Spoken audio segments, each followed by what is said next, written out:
പ്രധാനമന്ത്രി നരേന്ദ്രമോദിയുടെ 2 ദിവസത്തെ ഒമാൻ സന്ദർശനത്തിന് നാളെ തുടക്കമാവുകയാണ്.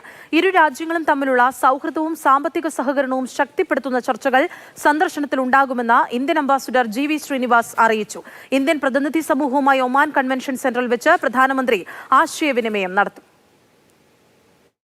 ഇന്ത്യയും ഒമാനും ഒരുപോലെ ഉറ്റുനോക്കുന്നതാണ് പ്രധാനമന്ത്രി നരേന്ദ്രമോദിയുടെ 2 ദിവസത്തെ സന്ദർശനം. വ്യാപാര വാണിജ്യ ബന്ധത്തിനൊപ്പം ഇരു രാജ്യങ്ങളും തമ്മിലുള്ള നയതന്ത്ര ബന്ധം ശക്തിപ്പെടുത്തുന്ന ചർച്ചകൾ 2 ദിവസത്തെ സന്ദർശനത്തിലുണ്ടാകും. ഊർജം, പ്രതിരോധം, സുരക്ഷ, സാങ്കേതികവിദ്യ, കൃഷി, നിക്ഷേപം, സംസ്കാരം തുടങ്ങിയ മേഖലകളിലെ സഹകരണം ശക്തിപ്പെടുത്തുന്നതാകും സന്ദർശനം. ഇന്ത്യ ഒമാൻ സമഗ്ര സാമ്പത്തിക സഹകരണ കരാർ തന്നെയാണ് സന്ദർശനത്തിൽ എല്ലാവരും ഉറ്റുനോക്കുന്നത്.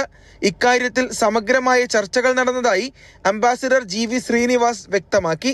A comprehensive economic partnership agreement, or as many call free trade agreement between India and Oman, that agreement also has been under discussion for the past 2 years. Both sides have gone through in a lot of detail about the respective areas of interest to each other. We are only hopeful that this agreement will be concluded at the earliest opportunity.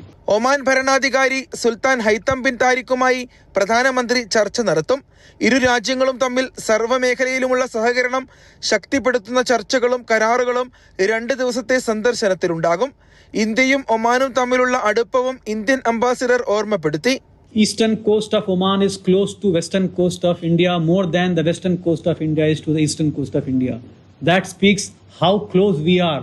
We are actually more than neighbors with water connecting us. So we'll build up on all those things to further strengthen our bilateral trade and economic relationship. Jordan, Ethiopia സന്ദർശനങ്ങൾക്ക് ശേഷമാണ് പ്രധാനമന്ത്രി നരേന്ദ്രമോദി മസ്കറ്റിലെത്തുന്നത്. ഉന്നതതല സംഘവും പ്രധാനമന്ത്രിക്കൊപ്പം ഉണ്ടാകും. Mathrubhumi news, Muscat.